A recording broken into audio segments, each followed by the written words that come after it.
like we're live. Give everybody a minute or two to come in. All right. Sounds good.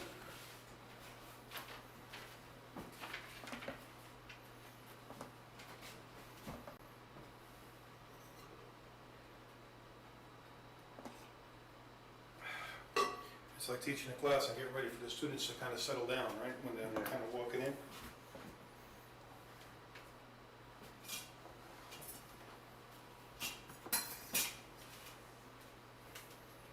Just let me know when I should start. Yeah, I'm just making sure everything's okay with the setup.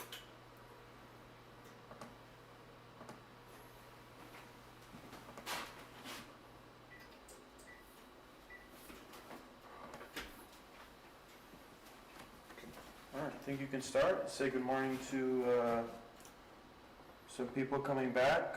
Chef Broski, good morning. Shauna, Good Brianna, morning. Oh, wow, okay. and cool. Jasmine Jerkins. Good morning, everybody. Thanks so much for coming into our webinar this morning. Chef Broski, how you doing?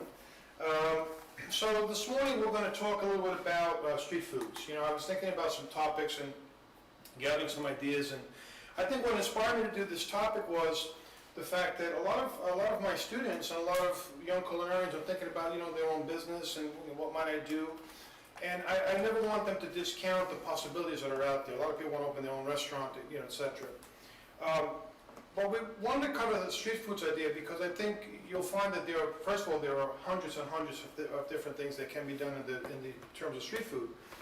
But I also think from a culinary standpoint, for a young culinarian, we're trying to develop a vocabulary of flavors, and the fact that we have all these different international and diverse foods allows us to kind of, you know, experience a lot of different flavors, and really build our vocabulary of flavor in our career.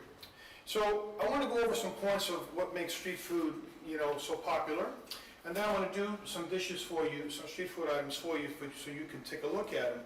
The first thing is understanding the street food as a necessity first and foremost, right? In many countries that are very dense with people, for example, when you go into Southeast Asia, Mexico City, etc., there's a need to feed people quickly, and a lot of people quickly, right?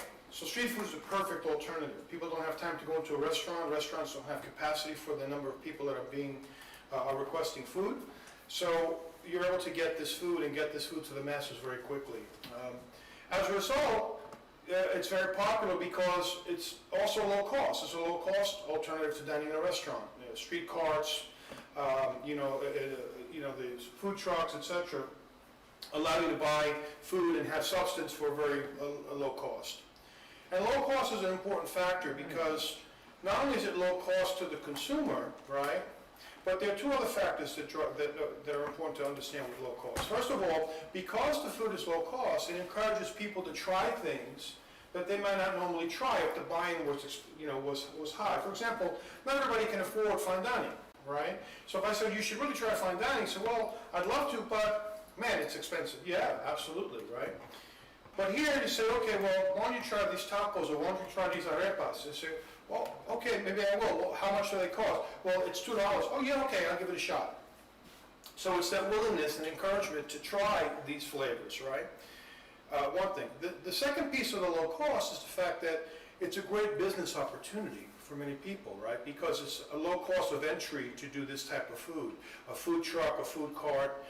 In the United States, there are festivals and outdoor events, you know, obviously not right now with the pandemic, but things are going to come back to normal, and we're going to get back to those types of atmospheres where people are going to be selling food.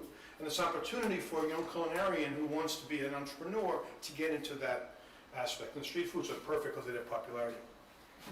A couple other factors. Quality, right? The food is cooked right in front of you. It's tasty. You see it. It's accessible. You know, it's authentic, right? That's, you know, we strive for authenticity in our food and the things that we cook and the things that we eat. We want to know where stuff comes from. We want to see it prepared. And this is all very part and parcel of what street food allows us to do. Obviously, eating on the go, right? We're very busy. We want a lot of options. We're able to grab something and have that food quickly.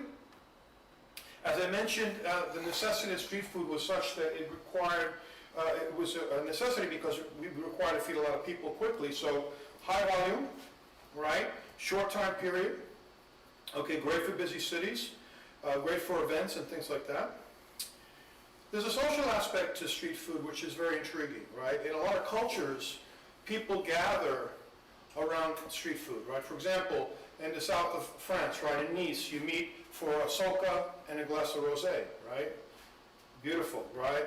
You meet up with some people for tacos in Mexico City, right? Some friends and you gather, and that's the gathering point. So there's a social aspect to street food as well. Very often we find street food in atmospheres that are more carnival-like, right? So entertainment, there's a concert, there's people, somebody juggling, right? It's a very exciting, place to be in. And also, just a people watching, because there's so many people coming to one place to gather, it's interesting to watch all the different personalities and cultures emerge. I think we use the term handheld, right? I saw this on a menu about 7-8 years ago, and I thought it was really brilliant. We talk about all these handheld devices, right? Mobile phones, etc. That was a very popular term. Well, now we see that on menus, right? We see a lot of these street food ideas coming onto restaurant menus under this handheld, slogan. I thought that was brilliant. It really captures the mobility of this food. You can grab it and get it and take it away with you.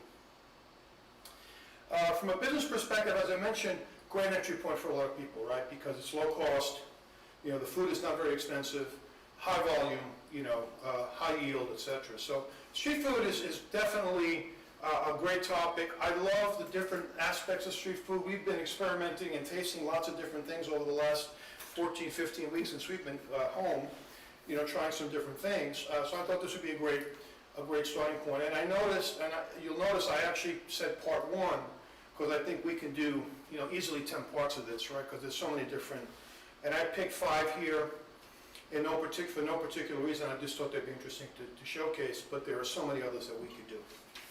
Which quickly, can we say good morning to Curtis Brown, Nia, Good morning, Kiana, Curtis. Eileen, Good morning. and Arona. Rona, good morning. Good to see you on the webinar. Thank Some you. familiar faces for sure. Awesome, great. All right, so I think we're going to get started. What we're going to start with today is something called a soca, all right? And let me give you a little background on the soca, all right? So soca started in Genoa, Italy, and made its way down the Ligurian coast, and finally it came into the city of Nice, where it's actually one of their grandest street foods, right? And it's a very simple recipe. I think you're going to see today all of the things that we're going to prepare for you are actually quite simple, right? So this is going to start with water, chickpea flour, olive oil, salt and pepper, okay? And this is an easy recipe to remember because we're using equal parts chickpea flour, 1 cup, okay? Chickpea flour is flour made from chickpeas which are roasted and then pulverized into a powder, into a flour. 1 cup water, so equal parts water and flour. Have a tablespoon of olive oil. Okay. We're going to put in a pinch of salt and a few cracks of pepper here. Okay, so this is again, it could not be simpler, right? 1 cup of chickpea flour, 1 cup of water, 1 tablespoon of olive oil, and some salt and pepper. We're going to whisk this together. Okay, and this makes a batter. In Italian, it's not actually called a soca. It's called a soca in Nice, but in Italian it's called a farinata, which means containing flour. And interestingly, it's not regular flour. Obviously, it's chickpea flour. Okay, it's also sometimes called cecinata in Sardinia. So this has some different names, but it's the same basic recipe. Okay, so I've whisked together my chickpea flour, my water, and now, most important, we want to let this sit, right? So I made one for you earlier before the broadcast.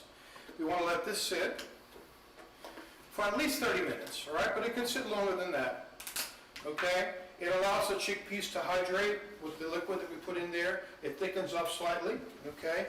and we have a very nice, and again, it could be refrigerated or not, doesn't have to be refrigerated. I'm going to move it just so we get it out of our way here. And now we have our soca batter. Most important, okay? In Nice, they use copper, large, flat griddles, for lack of a better term, and they're really hot, right? So you want something that's going to hold the heat. I'm using cast iron. Everyone here knows my propensity for using cast iron. I love cast iron. I'm putting olive oil down in the pan, preheated. My broiler is on low, okay, because we do want top heat on this, right? So my cast iron is nice and hot.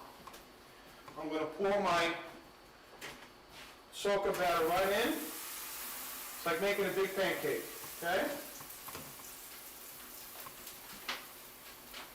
And we're going to go ahead and put this back under the broiler, okay? And that's going to sit there for about 6-7 minutes. And what we're looking for is we want to see some bubbles on top, we want to see some browning on top, and then we'll go ahead and finish that off for you. Just quickly say good morning to Sajay, and I'm sorry if I said that wrong, and Chris Cornell, of course. Good one of morning. our frequent viewers. Thank you. Thanks for joining us again today. Good morning. Okay, so we have our soca in the oven on the broiler. Just going to set the timer here. Try to get you guys into good practices. We're going to set that for 6 minutes.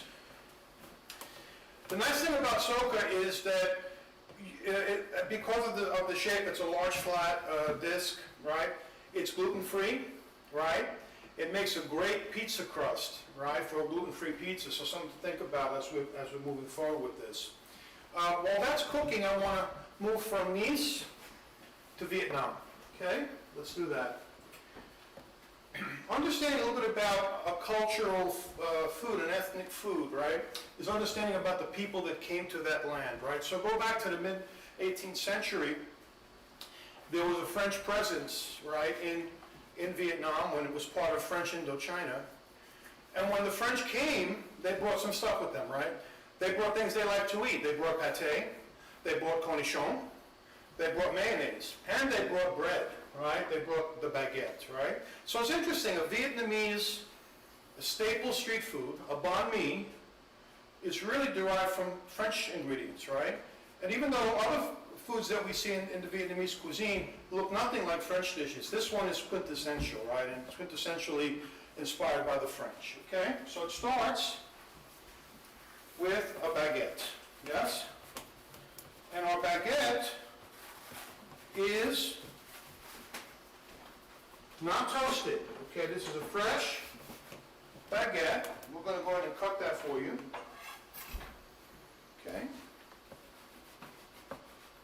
And we're going to cut it completely open,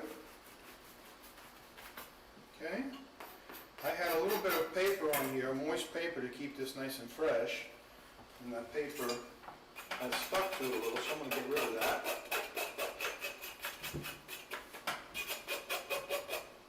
Okay. And now we're going to start building our banh mi, okay? And that starts here with mayonnaise. Okay, a good amount. And I'm going to do mayonnaise on both sides for our sandwich. Okay.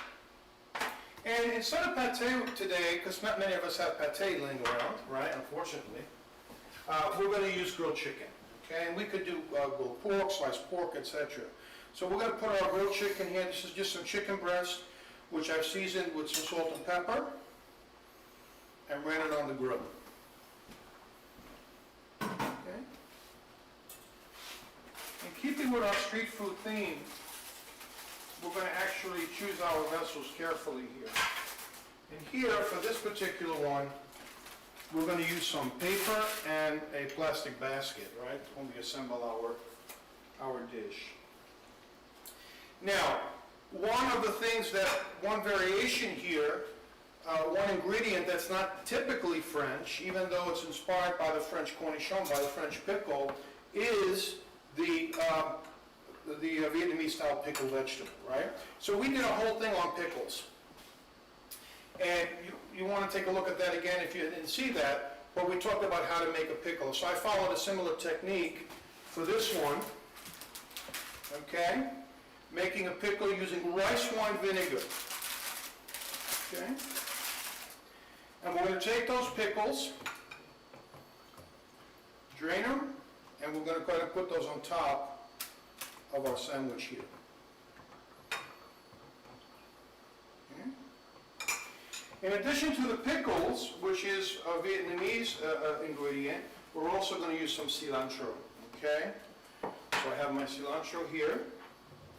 I'm going to take a quick peek at our soca, and it's looking wonderful.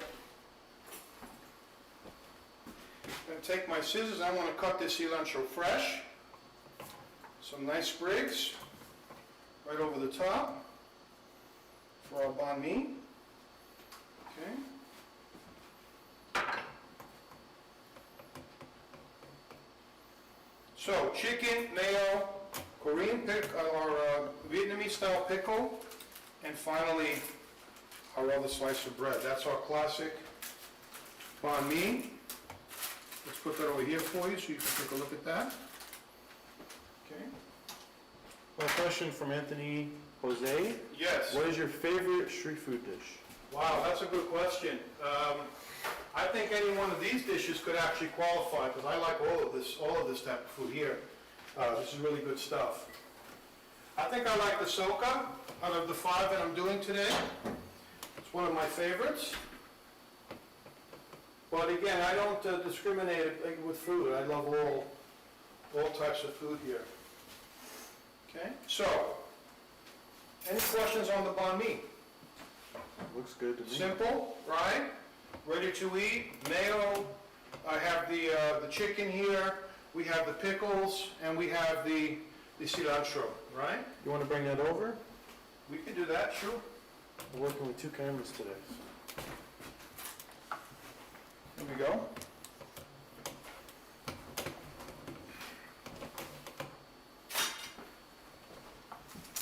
Okay. Let me clear this off here.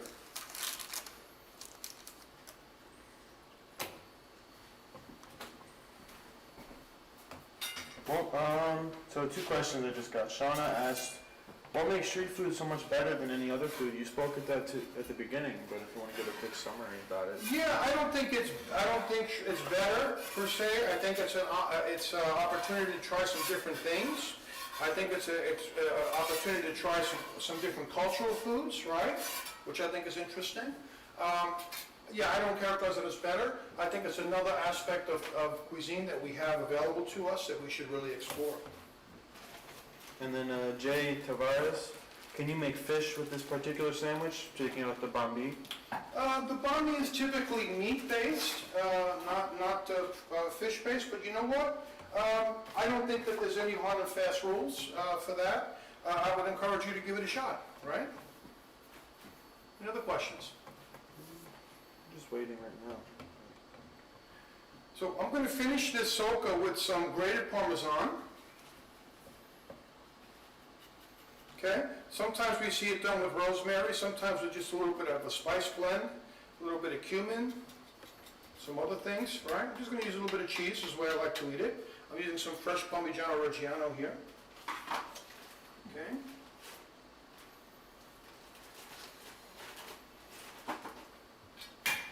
And we're going to take this out of the pan. Okay? Just like that. I'm going to go ahead and cut this into some wedges. Man, this smells delicious. Sometimes you also see this with olives on top of it. I wanted to keep things simple. Again, you're following along with the recipe. You know that this is just 1 cup of chickpea flour, which by the way is available in most supermarkets now. If you go into the aisle where they have the Bob's products, you know, the different flours and such, you'll find chickpea flour readily available. Touch of olive oil in there, cooked in some more olive oil, and now ready to plate here. And I'm cutting this in wedges, okay? And we're going to go ahead and serve it just like that in the paper. That's 6. And we'll get the other 2 in there as well. Okay, and that is our soca. Simple, right? Tasty. Glass of rosé with that, and we call that lunch, right? Nice. Kaylana, she asks, does it matter the type of meat commonly you use for the sandwich? You said it's usually done with pork, correct? It's typically made with the sliced pate, which is typically made with pork, but you can make it with chicken, you can make it with grilled sliced pork. But typically it is a meat-based sandwich. Good question. Any other questions?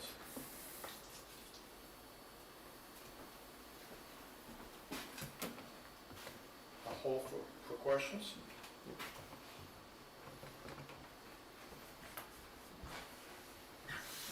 Okay. So we have our first 2. Let's jump in. We're going now from Nice to Vietnam. Where are we going next? Let's see. Okay, so next we're going to go to Venezuela. Okay? And the street food that we're going to highlight from Venezuela is the arepa. Okay? And the arepa is made with a special flour made from corn. The corn is pre-steamed, it's dried, and then it's ground into a powder, into a flour. This is, again, like the soca, very simple, right? And we have one other dough we're gonna show you. This is made with 1 part of this flour to 1.5 parts of water. So 1 cup of masarepa flour, 1.5 cups of water, and the water needs to be warm, right?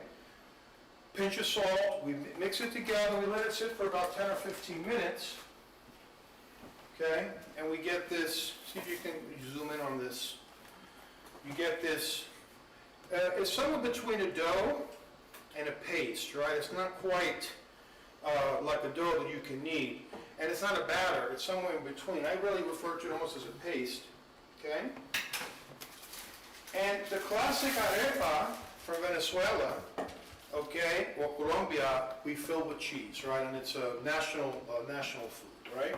So we're going to take our arepa mixture here. Okay, we're going to do 3 in our portion today. Okay. I'm using a scoop just to make our portions even. And you can see the consistency here. It's really not a dough. It's not a batter, it's more like a paste, I would say, right? Okay. Good morning, Patricia Williams, and good morning, Brandon. He has a question. Good morning, Is it the same masa flour you would use for tacos? No, that's a different kind of flour. We're going to show you that and talk about that in a couple of minutes when we go into make our trip to Mexico, okay? So, with the arepa, we're going to do arepa con queso. So we have some mozzarella cheese here. I'm putting the mozzarella into one side, okay, of our bowl here, and then I'm going to put the other on top to make our little patties, okay? It almost resembles like a mashed potato or something. It has a mashed potato consistency. I think that's fair, right, to say. All right. And we're going to start here. We have a nice hot cast iron pan. I'm going to go ahead and put some oil in that pan. Okay. And we're going to go ahead and form our arepas here. And again, I have the 2 pieces together. I'm just going to pat them together. Okay. And we're going to put those right in the hot oil. Okay.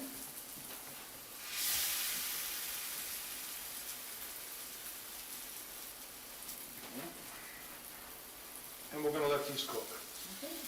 Now, the flour, as I mentioned, that we're using here is a pre-cooked corn flour, right? So the actual flour itself, or the arepa itself, doesn't really have to cook for us to have it to be ready to eat because it's not cooked. It's really more browning, getting good color and getting good crust on the arepa, and also an opportunity to get heat inside so the cheese melts, right? So we have our arepas here. And we're gonna let those cook. I'm gonna put a touch more oil in the pan here. Okay, since we only had a couple pieces go in. Okay, terrific. All right, so again, if you're following along with me, for our soca, right, we use equal parts water and flour and chickpea flour. For the arepas, we use 1 part of the white masarepa flour and 1.5 cups of water, so 1 to 1.5, right? A little bit of salt in there as well. All right, and then we'll show you after how we do the taco as well. Okay. So, want to get some good color here. These look nice. Okay, want to get good brown. Make sure they're not sticking. Okay. Now, a couple of things. I made these many years ago as part of an hors d'oeuvre, or kind of a. We had an event and we wanted to do some different diverse foods. And when I first made it, it looked very thin, right, very watery. I'm like, this doesn't feel like a dough to me. I need to probably put more of the masarepa flour in. I didn't stay true to the recipe. And you may find the same thing if you try this, and I do encourage you to try this at home. Stay true to the recipe. It is soft, but it's soft for a reason. If you put too much of the masarepa and say, oh, let me tighten it up a little bit, they get really, really dense and not as nice to eat, right? We can make these larger, okay, without the cheese inside. Cook them completely, and very often we see them also cut in half and used as a sandwich, like a sandwich bread. Okay. Right. Terrific. So let's see what we got here. Oh, these are getting nice and brown. Can you get in here on these, Jason? Yeah, sure. Okay, so we can see what's happening. Want to tilt the pan when you go Yeah, golden brown. The arepas. Okay, see that? Yeah. All right. And a lot of times you'll see these done on a plancha style, right? A large flat top. They'll all be sitting there. They'll take the ones that are cooked, they'll move them down a little bit to a warmer spot to hold them. But these plain arepas with a cup of hot chocolate, that's a breakfast, right, in South America, right? And I don't think that's a bad breakfast either, right? Sounds pretty good to me. All right. So, let's just make sure they're not sticking on the other side. These look pretty good. All right. And, okay, we'll let those finish cooking. So we're in South America, Colombia, Venezuela. Now, these are similar to tacos. And the Venezuelan, I don't want to offend any of our Mexican friends in the audience, especially my good colleague, Chef Cortez. The Venezuelans say these are like tacos, but better, right? I don't know, I'm not saying that's true. I'm just saying what the Venezuelans say, right? I'll leave that up to you when you try these at home to see if you think that's the case, okay? Me, I'm not partial, I like both, okay? All right, so you can see here as I turn this, not quite brown on the other side. We want that color to match on both sides. Okay, so we're going to leave it in the pan for a little bit. Also, making sure we get that heat to the center to melt that queso. Okay, this is doing good. So now, we are through with our trip, right, to Nice. We have our soca. We did our banh mi from Vietnam. We're in South America. We're going to go ahead and move to our next place while these are cooking, and that is Southeast Asia, right? We're going to go to Indonesia for the national dish of Indonesia, which is called satay, all right? So let's go ahead. Before we move on, Brianna Flex, Felix, I think it is, has a question. If that type of flour is not available, is there anything you can use as an alternative, and how would that change the final results? That's a good question, and the answer is there's no alternative, right? It needs to be a pre-cooked white corn flour. There are different brands of it. These are pretty much, in most grocery stores will have this flour in the international section, but there's no substitute. You can't substitute, for example, white flour, all-purpose flour doesn't work, right? It's not the same thing. Remember, this is made from corn, which is steamed, dried, and ground, so it's fully cooked, right? And that's the same flour, similar flour we're gonna use for our tortillas in a little bit, okay? So, I think we're about maybe 90 seconds away on the arepas. They look pretty good. I got some good color there, okay? I want to make sure that they're fully cooked. While that's happening, we have our satay, right? And the satay from Indonesia is made typically with chicken, and then served with the classic sauce, which is a peanut sauce, right? So we're going to show you those two things, right? I have some strips of chicken here, okay, which I've seasoned a little bit, but I'm going to add a little bit of soy, okay, a little bit of soy sauce to my chicken. I'm going to let that sit for a minute, okay. About the skewers, so I have some fancy wooden skewers here, but any kind of bamboo skewer will work. But what's important is, if you're going to put these on over the fire, you need to soak them in water so they don't burn, right? The water will prevent them from burning.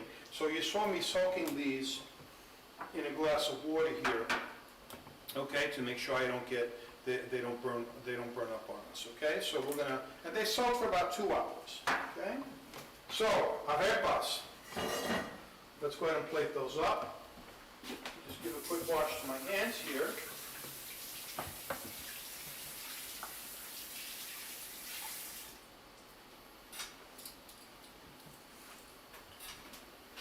And we'll go ahead and plate our arepas, okay? Nice and brown, okay? I can tell that inside is going to be nice and melty, that cheese. Okay.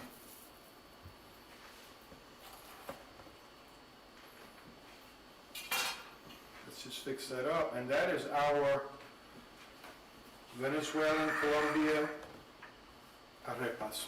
Do you want to break one open so we can see We can do that. the inside? Sure.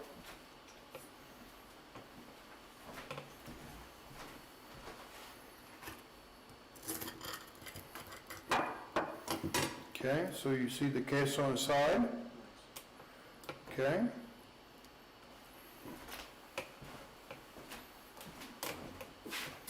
Terrific. I'm going to go ahead and wipe this pan out because I'm going to use this one more time and I want to keep it on the side. So I'm going to clear out that arepa oil. Curtis Brown asked for the satay. Does it have to be chicken or can it be any type of meat? Can be pork.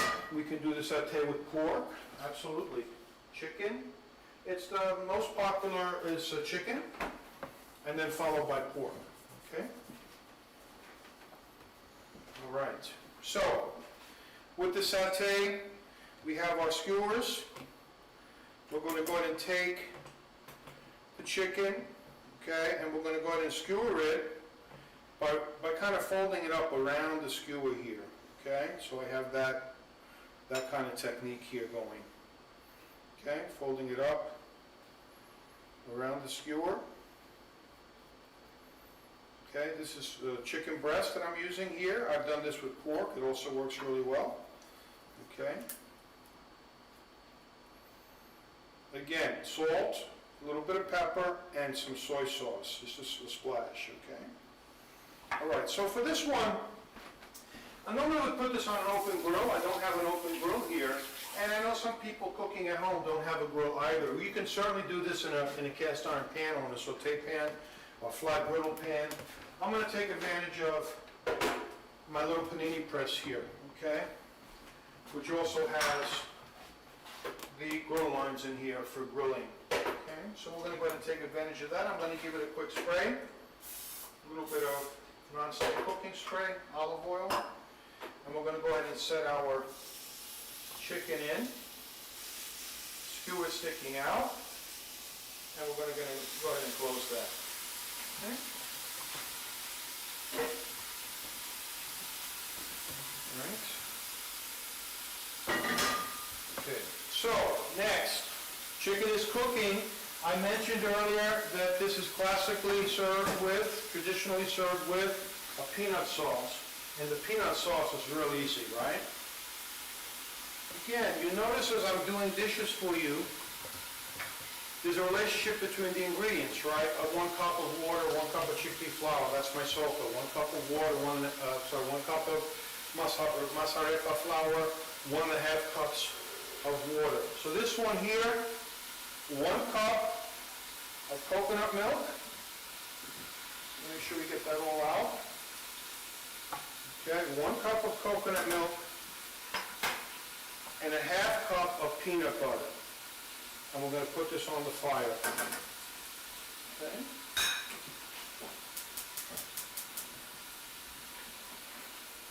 As the coconut milk warms up, the peanut butter is going to start to melt. Okay, so don't worry about whisking right now. Here, we also want to add a pinch of fresh ginger. Okay, and I'm going to add just a teaspoon or so of soy sauce. Okay. We want to let this come up. Again, let that get warm. All we want to do is warm the coconut milk so that the peanut butter melts and we can get this into homogeneous sauce. Okay? That's our peanut sauce. Chicken looks good. Coming along on the skewers. I think what we'll do here is we'll use our small plate. These also could have been served in one of our boat dishes as well, okay, on paper. Other nice thing about street food is the portability, disposability of the things we serve the food in. Good morning, Chantel. Good morning, Chantel. She asks, can you add a different type of milk? Yeah, that's a good question. If there were a reason from a dietary standpoint that you could not use the coconut milk, or coconut allergy, whatever, you could use cream.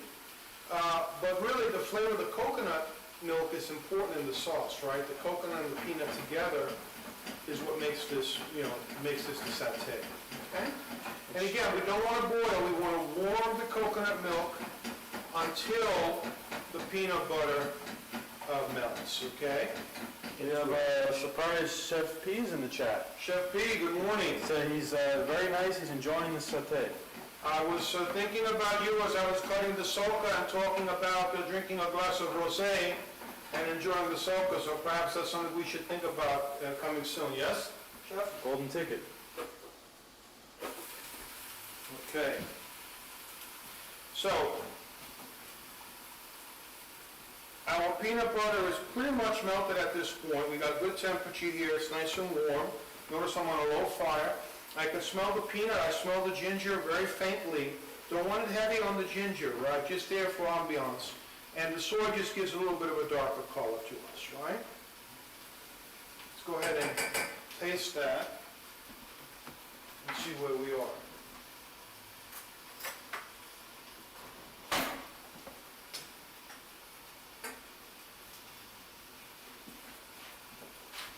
That is a quintessential satay sauce, and it's perfect temperature. Okay. I think I forgot to ask, can you use a different type of milk instead of coconut milk? I don't know if You did that, I answered that question. Unfortunately, you could use cream, but you won't have the same flavor profile as you get with the coconut milk. Okay? So we're going to go ahead and put our sauce right down on our pan, on our plate. And I think our satay are ready to go here. Let's go ahead and get those right on the plate here. Look how nice and brown those are. Okay. And our skewers. And I think we can just wipe off that one. Here. Right here. Okay. And that is our trip to Indonesia with our satay. I'll let you take a look at that. See if we have any questions. One from Chef Broski. How do you feel about lemongrass in the peanuts sauce? Yeah, I mean, I think that would be a nice compliment. I think when you have the flavors of of peanut and coconut, and it's fairly intense. And this particular ratio that I use is fairly intense with peanut, because I really want that peanut to come through. Sometimes it masks some of the other flavors. I think the ginger just adds kind of a baseline. I think the lemongrass could be interesting. I would try it and see if it penetrates through the flavor process here. But again, I think what we're highlighting in all these is just simplicity, right? It's street food, it's simple, it's, you know, I'm gonna have this, I'm going back to work, you know, whatever I'm gonna be doing. So that's 4 items. We have one more for you, okay? We want to show you today how to do the tacos, right? Tacos is really the quintessential street food. And the particular taco we're going to do is the taco al pastor. Now, the taco al pastor has a long history in Mexico. The Lebanese, as they came and immigrated to Mexico, brought with them the shawarma, right? Which many of you know as souvlaki. You've seen the shawarma. In Turkey, it's called the doner kebab. It's this large, large skewered meat that's cooked on a rotisserie over usually with charcoal, and then sliced like for the gyro. Well, in Mexico, this is a very popular street food, right? So we're going to make that for you, okay? Our taco place here. This is Paulo Gonzalez's favorite type of taco. Awesome. So we don't have a rotisserie, but we had our Taco Tuesday night this past week, and we featured the taco al pastor.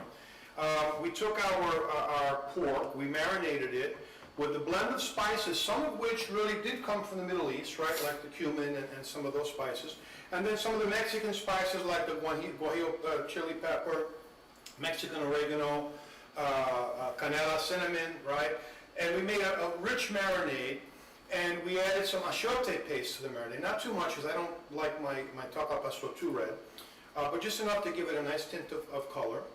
Let that very thinly sliced pork marinate, and then we threaded it on a skewer, and I cooked it outside on my Traeger grill with wood pellets, right? So I got some smoke in there, right? And we went and cut this, and we had some delicious tacos on Tuesday night. So I thought, you know, I'm going to save some of this. I'm going to show you how this is done. Imagine a much larger one, right? On what's called a trombo, right? In Mexican, it's a big, again, if you've seen the big souvlakis, it's very, very much the same thing, right? It's very similar. Flavor profile slightly different.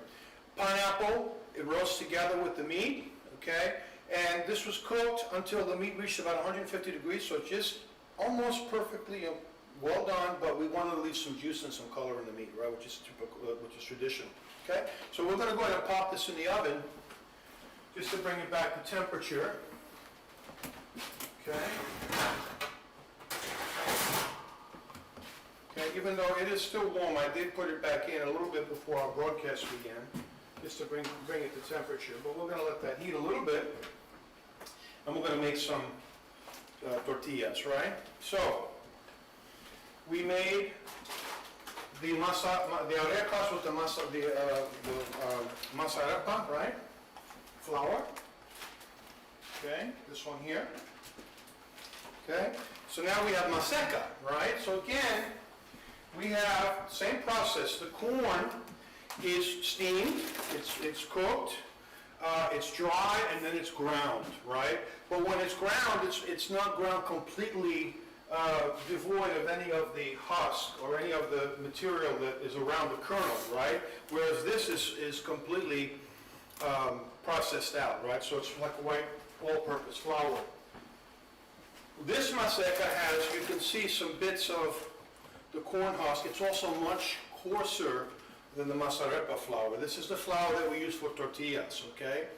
And this one here, you get this bag, this makes 8 pounds of tortillas, so this is going to last you for a while, right? So on this one here, we make what's called a masa, right, which is the dough. And I made this earlier today because I like to let this sit for a little bit. Okay? We mix our flour and water together, okay? And for those of you who have not made your own homemade tortillas, you read the package, right? It tells you exactly what to do here, okay? It's 2 cups of the maseca, 3 cups of water. We make a dough out of that. I kneaded this for about 2 minutes, and I put it in my bag, and I've kept it right nice and moist, okay? I'm gonna make 2 of these tacos for you. So I'm just gonna take a piece of the dough here, roll it into a ball. Okay. Like this, make sure that it's all both the same size. Okay, and most important, if you're making these tortillas at home, you want to keep this dough moist, okay? You want to keep it from drying out. Okay, so I keep that back in the bag. I know my boys here, Jake and Frankie, are going to want to make some tacos later on. Okay, and we have our tortilla press, okay? I'm using my cast iron pan here. I'm going to cook my tacos on the pan. I'm using a couple of sheets of parchment paper here in between the masa dough here because I don't want it to stick to the metal. Okay, They're greased? lightly greased, yeah. And then we're going to press the tortilla, okay, with the tortilla press. And I want to get this nice and thin. Okay. And then we're going to go ahead and put this right in the cast iron pan and let that cook. I'll make one more here. And we'll cook that after we make that one, okay? And I could have used a large flat griddle and made many at one time. Okay, I think 2 is nice here, 1 for each of my boys for their lunch after our broadcast, right? Okay, all right. So, tortillas, simple, right? Masa's easy to make, okay?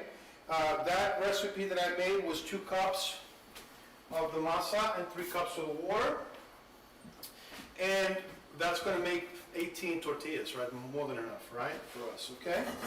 Okay, excellent. So,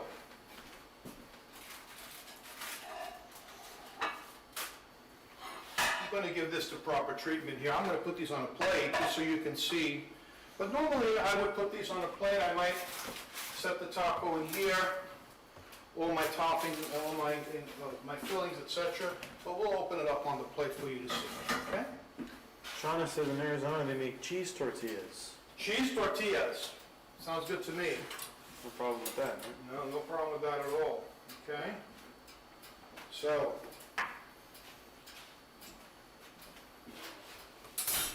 all right, so we have our taco meat here for the al pastor. Again, very thin slices of pork shoulder. Okay, as thin as I can get them. When I got the pork shoulder, I actually popped it in the freezer so that I can get that nice and firm. I didn't freeze the meat, but I got it firm enough so I could really slice it thin, right? It's hard to slice meat that's raw, very thin.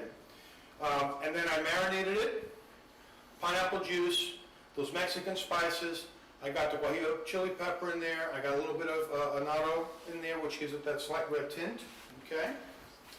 And we skewered it, and then I cooked it over some smoked pellets, right? So I got a little bit of smoky flavor in there. Okay, and now we're ready to finish off our tacos al pastor here. And what I want to do here, I'm going to take and start cutting this meat off of here. Okay, it's nice and hot, so I'm going to just grab my towel on this skewer here. Okay, just to hold it.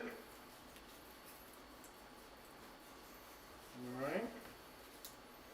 And I used the base of a pineapple here, the top of the pineapple to secure this, and then I put some chunks of pineapple on top. So we have our taco meat coming off here. It smells so good. I can smell the oregano. I smell the garlic. I smell the cumin. It's wonderful. All right. So we have some meat here, enough for 2. I'm going to take a couple thin slices of the pineapple as well, which we're going to put on our taco. That pineapple has roasted along with the meat. It's nice and hot. And we're ready to assemble. Okay, so let's get our first taco on the plate here. And our second one into the pan. Okay. And the tortilla press is fun. It's nice to have one of these. The tortillas are great to make at home. Once you've made the fresh tortillas, it's hard to buy the packaged ones, right? There's other things you can do with the press, right? Not just for tortillas, I mean. Yeah, there's some doughs that work well if you're making some small flatbreads that you want to put on the grill or something. You can certainly use a tortilla press for that as well. Okay. All right, so we're going to go ahead and take our meat here for our first taco. Put that down. Okay. We have our pineapple slice. Okay. Tortilla looks really good here. Now, a couple things. One, for the taco al pastor, a couple of important ingredients. We have some fresh onion. And we have some fresh cilantro, all right? Very important. Okay, I'm going to go ahead and cut that cilantro right off of here. I like to have that nice and fresh, although very often on the street food you see the onion and the cilantro mixed together, right? Okay. We watched the, what was it, the Taco Chronicles, right? Yeah, On that Netflix. Taco Chronicles is a great show. I recommend that if you haven't seen that on Netflix. Okay? And then I'm not going to put the salsa verde on the taco for you. We'll put that on later. But the salsa verde, the tomatillo salsa, a little bit picante, but not too hot, right? We drizzle over the top. We close that up. And the taco al pastor are ready to eat. And we'll do our second one here. And again, with the taco, because we're using a pre-cooked corn flour tortilla, it cooks very quickly. We're just trying to get a little bit of color on there, okay? I have the taco meat there. The onion.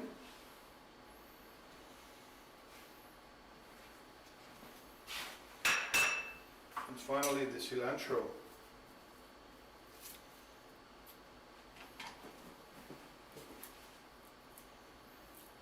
Sometimes we see a little cabbage in there. It's possible different variations, but quintessential Mexican street food here, taco al pastor with green salsa verde. Oh, I forgot the pineapple on this one. Can't forget the piña. There we go.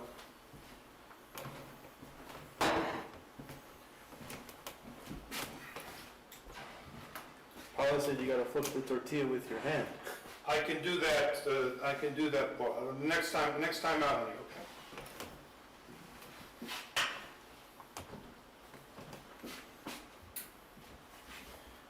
Let's scan through all of the dishes, Jake, and see if there are any questions. We'll take some questions. Frankie, do I have any questions? Do you wanna speak about each one, what they are again?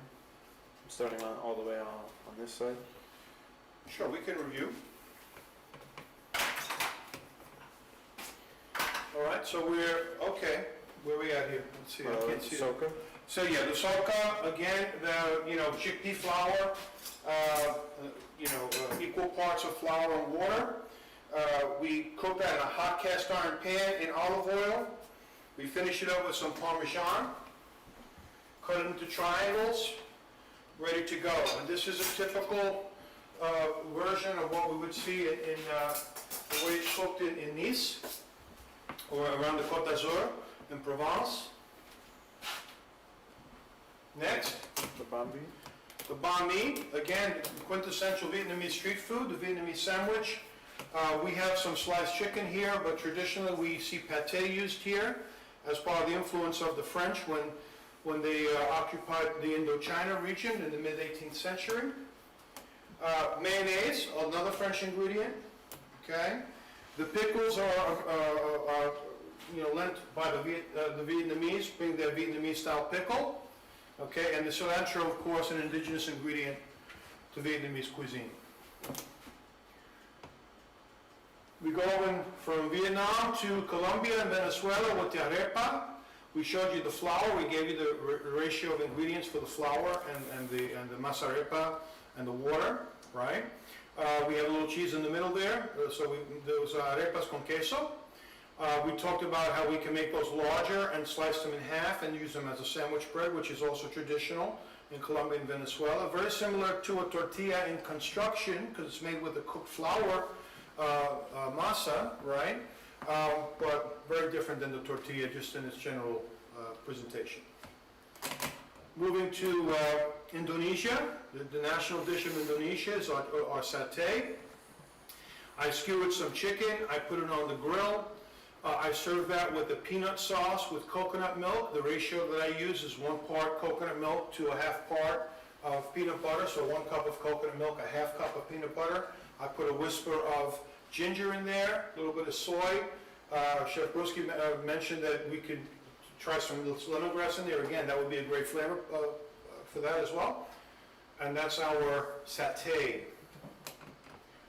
And finally, our tacos al pastor, homemade tortilla. We cooked we try to be as authentic as we could with our pork there, al pastor, which is shepherd style, right? That's the translation in Mexican. We have the marinade on the meat, so it's very authentic flavor. We have the onion and cilantro. We have the roasted pineapple that we cooked along with the meat. And we're serving now with a salsa verde. Question from Ms. Cornell asks, do you enjoy the cast iron?